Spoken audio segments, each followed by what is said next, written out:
Welcome to Buddha TNPSC academy. இன்றைக்கி group 2 நடந்து முடிஞ்ச ஒரு கொஷின் கேட்டிருக்காங்க, வாங்க பார்க்கலாம்.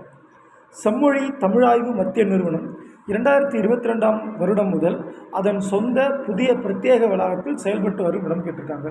அதாவது the central institute of classical Tamil is functioning in its own new dedicated premises from 2022 onwards கேட்டிருக்காங்க. ஆன்சர் பார்த்தோன்னா உங்களுக்கு பெரும்பாக்கம். முதல்ல இதோட ஹிஸ்ட்ரி மூலம் நீங்கள் எல்லாம் தெரிஞ்சுக்கணும்.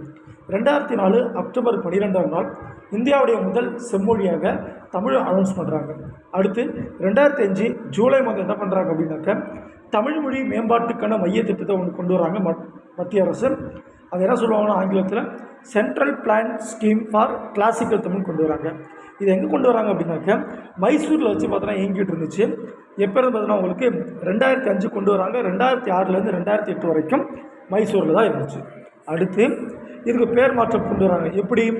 செம்மொழி தமிழ் உயராய்வு மையம் அப்படின்னு கொண்டு வராங்க.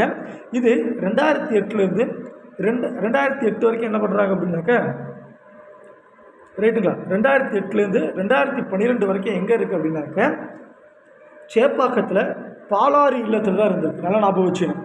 2005 கொண்டு வராங்க. 2006லேருந்து 2008 வரைக்கும் மைசூரில் இருக்குது. 2008லேருந்து 2012 வரைக்கும் பார்த்தோன்னா நம்மளுடைய சேப்பாக்கத்தில் பாலாறு இல்லத்தில் கொண்டு வந்திருப்பாங்க. 2012க்கு அப்புறமா தான் செம்மொழி தமிழ் மத்திய நிறுவனம் எங்கே மாற்றுறாங்க அப்படின்னாக்க தரமணிக்கு மாற்றுறாங்க. ஆரம்பத்தில் மைசூர், பிறகு சேப்பாக்கம், பிறகு தரமணி. அதுக்கப்புறமா 2022 ஜனவரி மாதம் 12ஆம் நாள் என்ன பண்ணுறாரு நம்முடைய முதலமைச்சர், அதுக்குன்னு ஒரு புதிய கட்டிடத்தை கட்டி பெரும்பாக்கத்துக்கு இடமாற்றம் வந்திருப்பாங்க. இதுதான் பார்த்தோன்னா உங்களுக்கு கொஸ்டினாக கேட்டிருக்காங்க, ஞாபகம் வச்சுக்கோங்க. தேங்க்யூப்பா.